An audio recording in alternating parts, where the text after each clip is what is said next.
It was supposed to be routine, a simple deep space mission, a trip to survey and catalog. The kind of job that would keep us busy, but leave us with plenty of time to think, to reflect. After all, space has a way of making even the most seasoned astronauts feel small. But nothing about what happened next was routine. Aboard the spacecraft Voyager, we drifted silently through the black void of space, charting our course to a nearby sector. But then, the anomaly hit the sensors.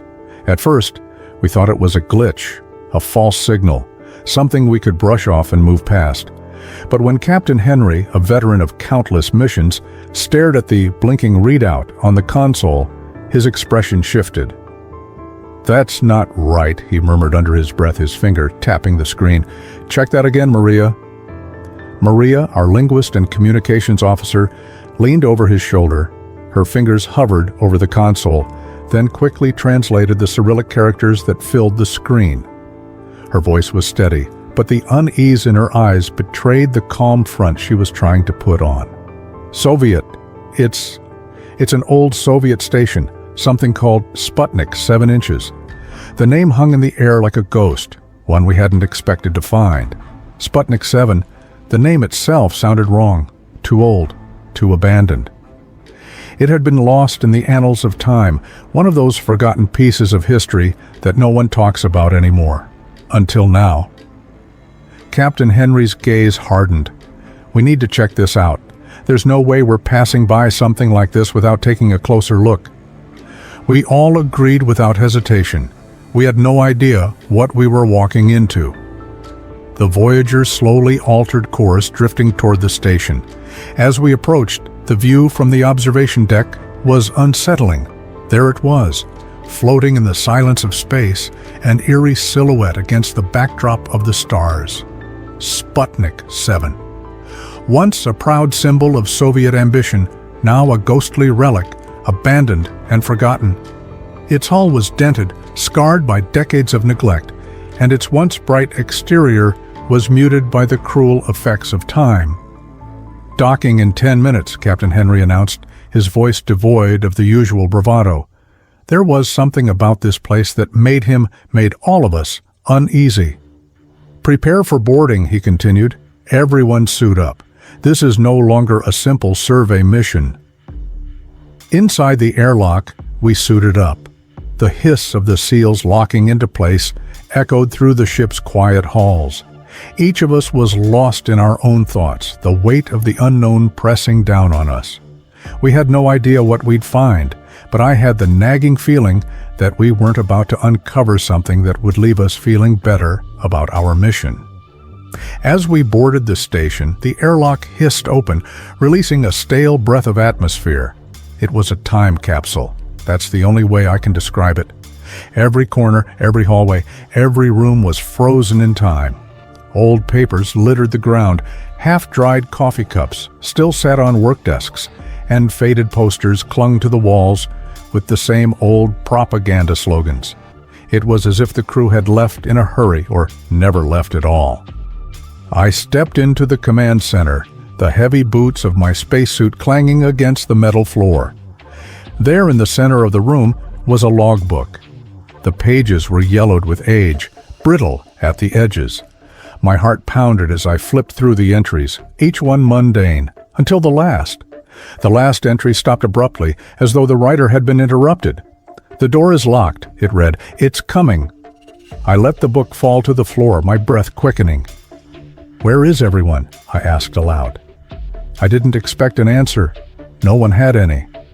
Maria was already at a nearby desk, running her fingers over a cracked photograph frame. In it was a cosmonaut, smiling as though the world were still full of promise. But the emptiness of the station screamed of anything but hope. "This is a nightmare," Eric, our engineer, muttered, already getting to work. His fingers were deft, opening up panels, inspecting equipment that had long since been abandoned. "The tech here is obsolete, but it's still operational. How is that even possible?" None of us had an answer. As I moved further into the station, I couldn't shake the sense of something watching us. It wasn't just the station itself. Something felt wrong, like a presence, something hidden, something that had been waiting. There was a door marked with the same faded Russian lettering, but this one was different, locked, stronger, more sealed. It was like it was keeping something in. I didn't want to open it, but I knew we had to, so we did. The door to the restricted area groaned as Eric forced it open. Sparks flew from his tools, and the lock finally gave way with a loud screech. We stood there for a moment, the air thick with tension, unsure of what lay beyond. "Here we go," Captain Henry said, voice steady but tight, and led the way into the darkened room. Inside, the first thing I noticed was the stillness. The room felt untouched, as if it had been sealed off for decades, preserved in perfect silence. It was far different from the rest of the station, where the decay of time had taken its toll. This room was pristine, as though the passage of time had been arrested in here. The walls were lined with shelves, each holding peculiar jars filled with strange, organic matter that defied explanation. Some of it was dark, almost black, while others pulsed with a faint, unsettling glow. I tried not to look too closely. Some of the jars were cracked, their contents oozing out, but others were sealed tight. No air could touch what lay inside. In the center of the room was a large metallic table. The surface was cluttered with strange, unfamiliar objects, tools and artifacts unlike anything I had ever seen. They were crafted from materials that didn't belong in our world, etched with symbols and patterns that made my skin crawl. My heart raced as I realized that none of this was of human origin. Maria moved closer, her eyes wide with both awe and trepidation. This is something else. This is alien. I stepped closer, my boots clanking on the floor as I examined the objects more closely. Some of them were small, intricate pieces of metal. Others were large, jagged forms that resembled nothing from our own technology. It was as if we were standing in the aftermath of something beyond the stars. "Look at this," Maria said, voice trembling as she held up a photograph. It was grainy, worn with age, but it was unmistakable, an image of something alive, something alien. The shape was amorphous, like liquid trapped in a glass container, but it was alive, you could tell. It had eyes, if you could even call them eyes, black, empty, unblinking. The photo was dated. "Experiment log. 1987, Maria read aloud, translating the Russian text on the back. They were studying this thing. She paused, eyes scanning the rest of the papers scattered across the room. Whatever they found, they brought it here, for study, for experimentation. I felt the room closing in around me. I tried to calm myself, to tell myself that this was just another relic, another forgotten piece of history. But I couldn't shake the feeling that we were standing on the edge of something far darker.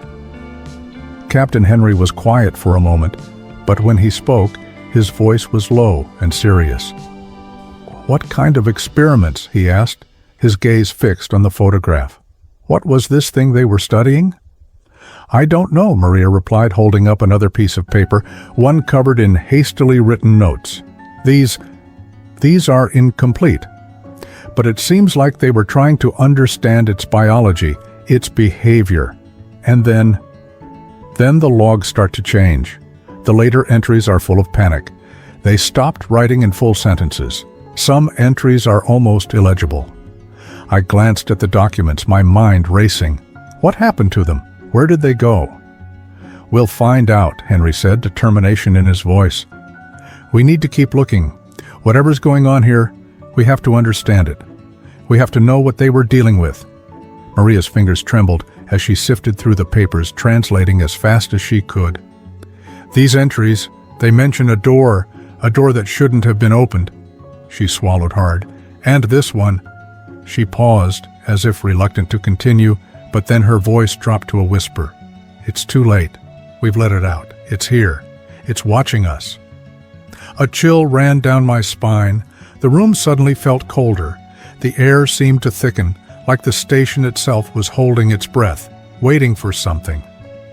Eric, who had been working quietly in the corner, finally spoke up. This place isn't just abandoned. This station is a tomb. Something went wrong. They uncovered something they shouldn't have, and whatever they found, it's still here." We moved deeper into the room, our steps echoing. The shadows seemed to lengthen around us, pressing in. As I approached the far wall, something caught my eye, an object I hadn't noticed before. It was a small sealed container marked with Russian warnings I couldn't translate. But the sense of dread it emanated was unmistakable. "That doesn't look good," I muttered, taking a step back. Henry was already on it, his instincts guiding him. "Let's open it," he said. I wasn't sure whether I should be more afraid of what was inside or what would happen once we opened it. But we had come this far, and there was no turning back now. Eric's hands were shaking as he worked on the sealed container, his usually steady fingers fumbling with the tools. I could see the strain in his face, the worry, but there was no turning back now. The crew had come this far, and there was a sense of urgency that I couldn't shake. "What do you think is inside?" Maria whispered, her voice barely audible, as if the walls themselves might be listening. Her gaze flicked nervously around the room, scanning the shadows that seemed to move of their own accord.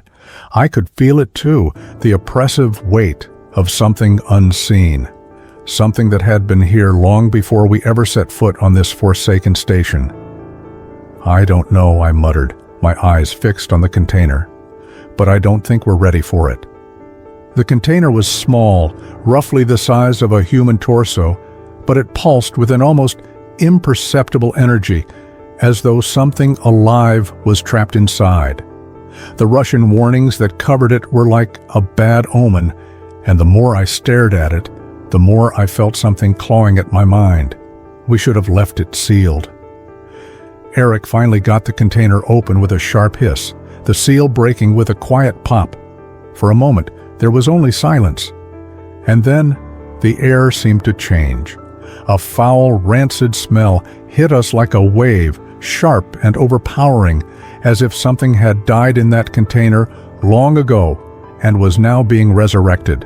I gagged, covering my nose, but it was no use. The stench filled my lungs, clinging to my skin. Henry, ever the leader, stepped forward, his face set in grim determination. "Open it!" I took a step back as Eric lifted the lid slowly. And there it was. Inside the container, nestled in a bed of what looked like shredded fabric and metal fragments, was a grotesque, writhing mass. It was unlike anything I'd ever seen, a strange, organic amalgamation of shapes, some parts familiar, others completely alien. It resembled a twisted fusion of human and insectoid features, with segmented limbs, malformed eyes that glinted in the dim light, and a body that seemed to pulse with a rhythmic, otherworldly motion. Maria's breath hitched, and I could see her eyes widen in a mix of awe and terror. It's alive?" she whispered. "Well, what is this?"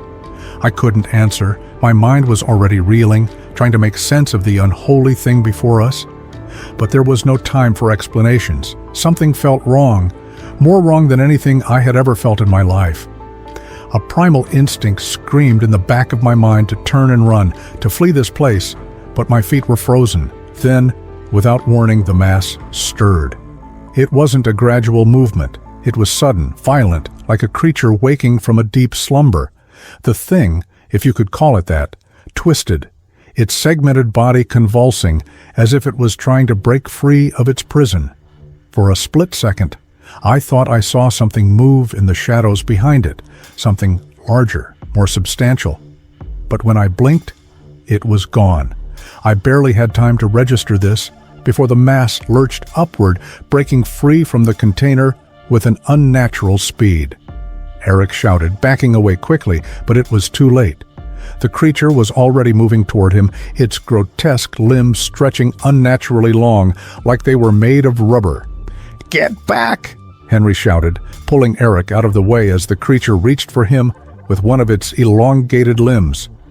But even as we tried to retreat, the room seemed to shift. The walls, which had once been static, now began to pulse with an unsettling rhythm. It was as if the station itself was alive. breathing, shifting in response to the creature's presence. The lights flickered, casting everything in an eerie, strobe-like effect. The sound of the creature's movements, the sickening squelch of its alien body against the metal floor, echoed in the chamber like a nightmare. "Is it calling something?" Maria asked, her voice trembling. I turned to her, unable to answer. I felt it too, like the walls were closing in, like something was inside us, pulling at our minds. The whispers from earlier grew louder, insistent, but now they had form. They were voices, real voices, scratching at the back of my skull, murmuring unintelligibly. I could feel my heart racing. Sweat dripped down my face, mixing with the fear that clawed at my chest. The creature was still moving, but now it wasn't alone. From the shadows, I saw more of them, more writhing masses, each one twitching, their eyes glowing faintly as they emerged from hidden corners of the room. "Captain," Maria whispered, her face pale as she clutched the side of her head. "We have to leave, now!" But we couldn't. The door, the one we had entered through, was gone. The walls had shifted. It was as though the entire station had morphed, sealed us in. We were trapped. "Get to the control room," Henry barked. "We need to find a way out, now." We ran, not looking back, driven by nothing but instinct and terror. The walls creaked around us, groaning as if the station itself were alive, its very bones shifting, locking us deeper inside its cold embrace. Every corner we turned led to more darkness, more twisting corridors that seemed to stretch on endlessly. Behind us, the creature's grotesque movements grew louder, and the whispers filled the air, their voices now unmistakable, no longer whispers but loud, jagged words that filled the entire station. "You should have never come," they hissed. "It's too late." The control room was just ahead. At least I hoped it was. My chest was tight with panic, my breath shallow, but I pushed forward. The sound of the creature's shifting, squelching limbs echoed in the corridor behind us, growing louder with every step like it was hunting us. It was no longer just an alien presence. It felt like a predator, aware of our every move. "Move!" Henry yelled, pushing us faster. "We need to seal the doors, find a way to lock it out." I heard Maria's breath hitch behind me, but she didn't speak. There was no time for fear, not yet. We couldn't afford to slow down. The walls around us seemed to pulse, the metallic floors vibrating with something unseen, something alive, something that was watching us. It wasn't just the creature, it was the station too. We were at its mercy. As we rounded the corner toward the control room, I felt a sudden oppressive weight on my chest, like I was being suffocated by the very air itself. The lights flickered once more, casting everything in eerie shadows that seemed to move with us, closing in from every direction. The whispers were louder now, clearer, almost taunting. "You shouldn't have come," they jeered. "You're too late." The control room door was just ahead, but when we reached it, it was locked. It didn't make sense. We had come through here before, but now the lock wouldn't budge. The door seemed to have fused with the wall, as if it had always been this way, as if we had never had a choice but to be trapped here. "God, it's not opening," Eric shouted, yanking at the control panel. But it was useless. The machinery was dead, the buttons unresponsive, as if the entire station had gone into lockdown. Behind us, I heard the sickening noise of the creature moving closer, its limbs scraping the walls, pulling itself closer with unnatural speed. The room was growing warmer, the air thick with the smell of decay. My mind raced, trying to find some kind of escape route, some way out of this nightmare. "Where's the emergency hatch?" Henry barked. I glanced around, panic clouding my thoughts. There had to be something, some other way to escape this nightmare. My eyes landed on a small access panel in the corner of the room. It was hidden beneath a layer of dust, almost as if the station had been abandoned for centuries. But it wasn't. This station had only been abandoned recently. Too recently. I stumbled over to it, prying the panel open with shaking hands. Inside, there was a small red button, the emergency release for the outer doors, a last-ditch escape route. But there was a catch. The button could only be activated once. If we used it, we wouldn't be able to get back in. The station would be sealed forever. I hesitated. "This is it," I said quietly. "If we hit this, we're on our own. No second chances." Henry didn't hesitate. "We don't have time to debate. Do it." I slammed my hand onto the button, and a loud, mechanical whine filled the air. The floor trembled beneath us as the emergency door began to open with a slow, agonizing hiss. A rush of cold air poured into the room, the smell of the station's rotting interior replaced by the fresh, sterile scent of space. But it wasn't enough to calm my nerves. I turned to face the others, my heart pounding. "We need to go. Now!" But just as I turned, I heard a sound I'll never forget. A sickening, wet crack. I whirled around, my breath catching in my throat. The creature had arrived. It wasn't alone. From the shadows, dozens of them emerged, twisted, horrific shapes that resembled humans but with far too many limbs, their eyes glinting with a predatory intelligence. They moved in unison, closing in on us with a terrifying, jerky grace, like they were part of a collective mind, a single, horrific organism. "We need to run," Eric screamed. But the room, the station, was closing in on us. The door to the emergency escape was opening, yes, but it was too far away. The creatures were already too close. They were faster than we'd anticipated, too fast for humans to outrun. Maria pushed past me, her face pale but determined. "We fight our way out. We don't have a choice." But there was no way we could fight. The creatures were too numerous, too alien, and their limbs moved in ways that defied physics. They were like living nightmares, their movements unnatural, their bodies morphing and shifting as they came closer. I backed toward the door, my hand still gripping the emergency release. I could hear the creatures breathing, each ragged exhale sending shivers down my spine. I glanced over my shoulder, and that's when I saw it. The station was alive. The walls, the floor, even the ceiling, they were all moving, pulsing with energy. I could feel it now, the same energy that had brought the creatures to life, the same force that had kept us trapped in this nightmare. It wasn't just the aliens that were hunting us. The station itself was part of the hunt. It was its prison, its hunter, its executioner.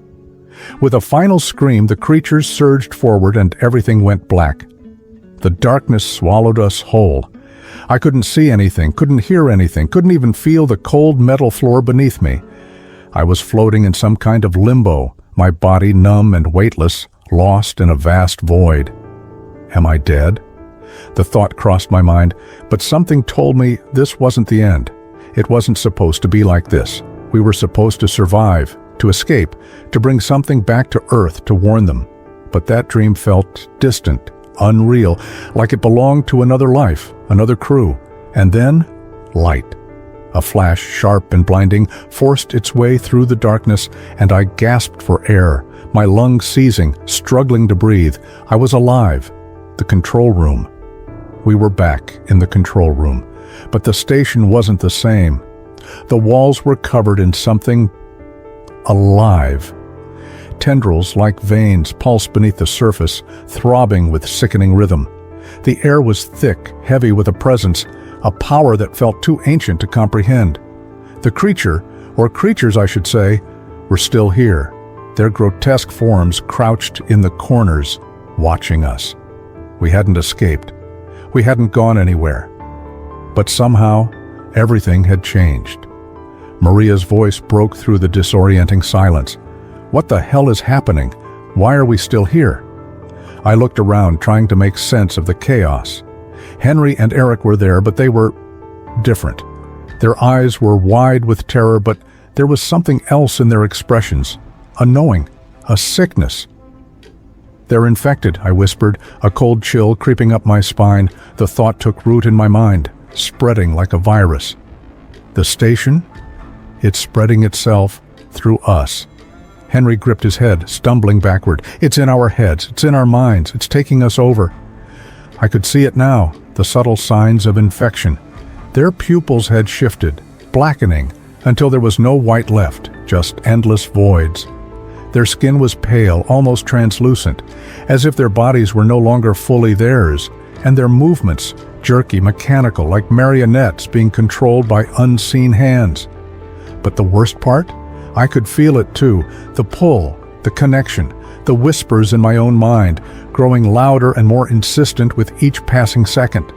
I tried to shake it off, tried to fight it, but it was everywhere, inside me, around me, like the station had wrapped its tendrils around my thoughts, weaving itself into my very soul.